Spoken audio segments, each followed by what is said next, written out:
só foi encontrada uma ossada de um crucificado. De um crucificado? Uhum. E como é que ele estava o quê? Sem buraco, sem furo nas mãos? Não, foi... Que amarravam os braços também, né? A questão do amarrar hoje está sendo questionado, porque não temos nenhum relato antigo que menciona isso. Foram as reconstituições renascentistas que falavam disso, mas nós não temos nenhum relato romano que amarrava os crucificados. Tudo bem, mas esse que encontraram? Esse que encontraram foi o seguinte: depois da Guerra de 6 Dias em Israel, em 1968, a Guerra de 6 Dias em 1967, eles estavam fazendo uma terraplanagem num bairro no subúrbio de Jerusalém chamado Givat HaMevitar. E os tratores bateram em ossários, ou caixões de pedra. Sim. E nos ossários, geralmente, você tem os ossos da pessoa e o nome escrito lá de fora, em alguns deles. E estava o nome Yohanan ben Hagakol. Ah, sim. Aliás, essa descoberta já... Não, a descoberta já tem algum tempo. Tem. Foi na década de 60, né? 68. Então, quando eles pegaram, eles abriram o ossário e perceberam que havia algumas coisas curiosas. O fêmur estava quebrado e... Pessoal, vocês conseguem perceber que a arqueologia ela tem um papel muito significativo, interessante, porque o Rodrigo Silva, ele quebra muitos paradoxos e misticismos que existiam. Por exemplo, as pessoas diziam que o crucificado não poderia ser crucificado com os pregos nas mãos, porque poderia ser que a mão rasgasse e o crucificado caísse. Só que os estudos arqueológicos e científicos já aprovaram e já destacaram objetivamente a ideia de que não, o crucificado pode sim ter o prego nas mãos e o corpo dele, a mão dele, aliás, não vai rasgar e o corpo não vai cair. Ou seja, um dado científico trazido que colabora com a narrativa que é trazida pelo texto bíblico. Beleza? No calcanhar havia um cravo romano fixado ali. Foi o único que encontraram. Então, a partir daquela ossada ali, eles fizeram um levantamento legístico de como seria a posição de um crucificado na cruz. E é bem diferente do que a gente imagina claro, das reconstruções medievais. E o sofrimento de Cristo ficou de uma maneira muito mais dantesca, a visão arqueológica, e eu até diria legística, porque foram médicos de medicina forense que fizeram reconstituição da causa morte. E o negócio de cravo na mão não tem? Não, porque o osso dele estava muito fragmentado. Mas, então não tinha, os ossos da mão não estavam todos inteiros. Pelas profecias, certamente não é uma ossada de Jesus. Ah, não, com certeza não. Porque, inclusive, se eu não me engano, tem uma das profecias que diz: nenhum dos seus ossos será quebrado. E não conhecerá a corrupção. E nós temos evidências. Eu sei que muitos historiadores hoje negam a ressurreição de Jesus, pensam que é uma teologia, mas eu digo, com base histórica, a ressurreição de Jesus aconteceu e nós temos muitos elementos históricos para afirmar isso, a despeito do questionamento de muitos historiadores. Mas sobre a ressurreição? Sobre a ressurreição. Mas qual é o dado histórico que pode haver sobre a ressurreição? Claro que é uma questão de fé. Para mim é uma questão de fé. A própria forma como os relatos evangélicos estão não demanda uma propaganda. Porque o que é uma propaganda? Uma propaganda, às vezes, você mascara, enfeita uma coisa para vender um produto. Aqueles discípulos estavam, em primeiro lugar, sofrendo perseguição e abuso por causa daquilo. A ressurreição era uma única doutrina da antiguidade que ninguém aceitava. Eles aceitavam a história de Platão, que a sua alma ia para o Éon, podia aceitar a história de Pitágoras, que você transmigrava a alma de um corpo para o outro, ou então ficar com os epicureus, que morreu, acabou. Mas ressurreição... A reencarnação exatamente, a transmigração de almas está ali perto. Exatamente, alguns judeus aceitavam a reencarnação. Agora, ressurreição era uma coisa que ninguém comprava essa ideia. E outro, na época, pelo machismo... Mas isso, desculpa, mas isso não é uma prova histórica.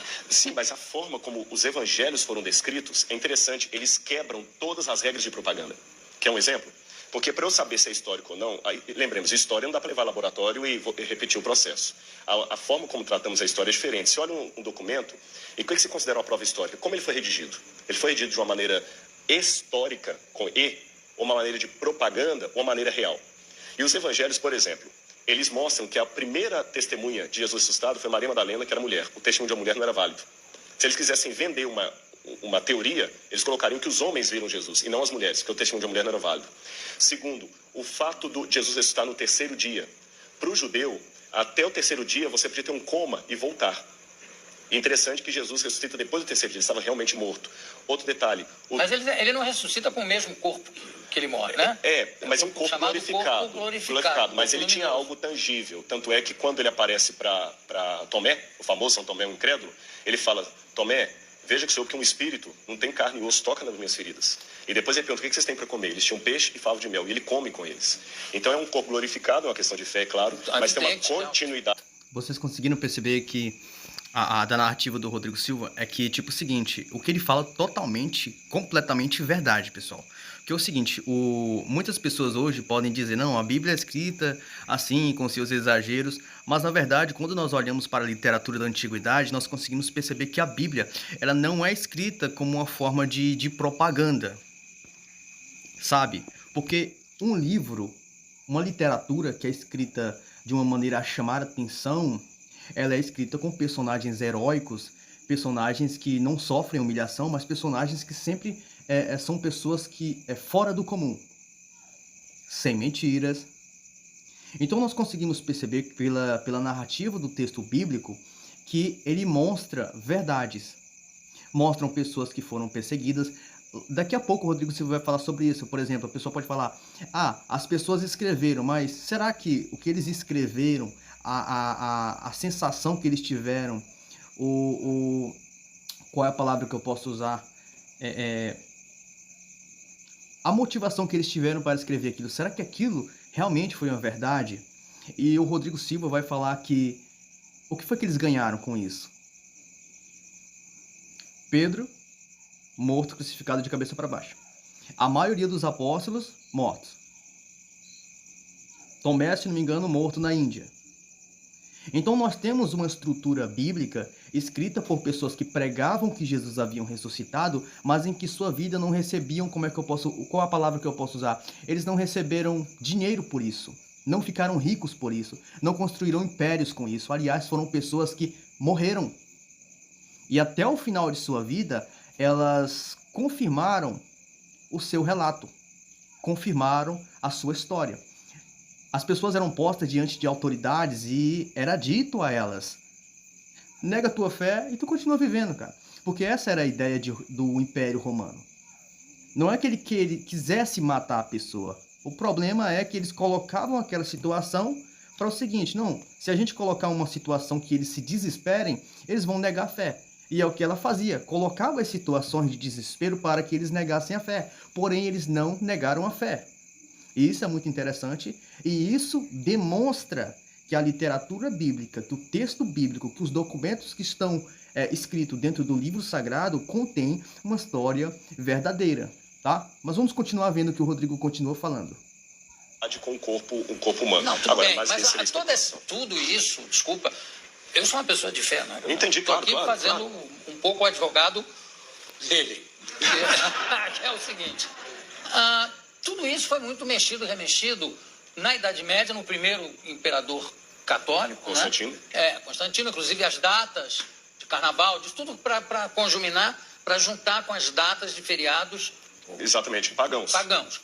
E também ele foi um pouco copydesk dos evangelhos, que tem uma opção de outros evangelhos que ele é que resolveu que não valiam. Na verdade, quando a gente trabalha isso, a gente trabalha com a crítica textual. A crítica textual se vale de documentação anterior a Constantino. Então nós temos fragmentos do Evangelho de João, por exemplo, John's Highlands, que data do ano 150, 170 antes de Constantino. Outro detalhe, Constantino era analfabeto. E os evangelhos apócrifos que começaram a surgir, os famosos aí, com todas aquelas histórias, eles não foram aceitos no cânon. E até contrário à decisão de Constantino, que Constantino queria que eles entrassem. Esse é um detalhe curioso da história, não foi ele que selecionou 4. Constantino não tinha cultura teológica, ele é um homem analfabeto. Constantino permaneceu pagão até o final, ele pretendeu ter se convertido. Político fantástico. E um último detalhe, nós temos uma informação que me chama a atenção. Flávio Josefo, um historiador judeu do primeiro século, que não era cristão, ele escreveu, Jesus Cristo, houve um homem, no grego está Ginestai, um homem chamado Jesus, que foi crucificado, morto por Pôncio Pilatos, e segundo... Só uma nota de rodapé e uma explicação interessante em relação a quando as pessoas gostam de brincar, fulano escolheu o texto que deveria estar na Bíblia, fulano disse, olha o seguinte, isso aqui vai estar na Bíblia e tem a Bíblia hoje. Isso não é verdade, pessoal. É um longo processo histórico, sistemático que aconteceu durante toda essa história do cristianismo. Os livros que existem na Bíblia, as cartas, são, na verdade, documentos e cartas dirigidas a comunidades. O Evangelho de Mateus, o Evangelho de Marcos, dirigido a Roma. O Evangelho de Marcos foi dirigido a Roma. O Evangelho de Lucas, o Evangelho de João, são livros dirigidos a comunidades cristãs. As cartas de Paulo, dirigidas a comunidades cristãs, de Pedro, de João, dirigidas a comunidades cristãs. Que o pessoal diz, a igreja criou, por exemplo, o pessoal diz assim, não, a igreja de fulano que disse que esses livros deveriam estar na Bíblia. Isso não é verdade, pessoal, porque, por exemplo, nós temos a questão do testemunho. Quem recebeu os livros? Quem recebeu os livros? A prova que recebeu os livros? Qual é o texto, qual é o contexto da situação geográfica e sistemática daqueles que receberam? Aqueles que receberam as cartas, as comunidades, as regiões da Ásia que receberam uma carta, elas confirmam que existia uma carta? Então isso eram coisas que são totalmente confiáveis. O Rodrigo Silva vai falar agora uma questão do Flávio Josefo, que não era cristão, tá? Ele não era cristão, não se converteu ao cristianismo, mas ele, como historiador, ele relatou que existia uma pessoa chamada Jesus Cristo que morreu e que as pessoas diziam que haviam ressuscitado e, inclusive, pessoas estavam pregando que ele havia ressuscitado. É uma coisa muito interessante de alguns ateus hoje, eu não vou falar todos, generalizar, porque existem grandes ateus que dizem que Jesus realmente existiu. E mais interessante, pessoal, existem ateus hoje que dizem... eu até acho graça disso. Dizem que Jesus nunca existiu, foi um personagem criado. Olha o tamanho desculpem a palavra, desta bobagem, pessoal. Jesus é citado biblicamente, é citado por testemunhos fora da Bíblia, o próprio Flávio Josefo, o próprio Tácito, se eu não me engano, o próprio Suetônio. Eram pessoas que não eram cristãs, mas que escreviam em relação a essa pessoa, a este ser tão importante que havia vivido naquela época e que dele havia sido criado histórias que, inclusive, pessoas morriam por causa daquele relato. Ou seja, isso é de maneira de testemunha que é uma realidade.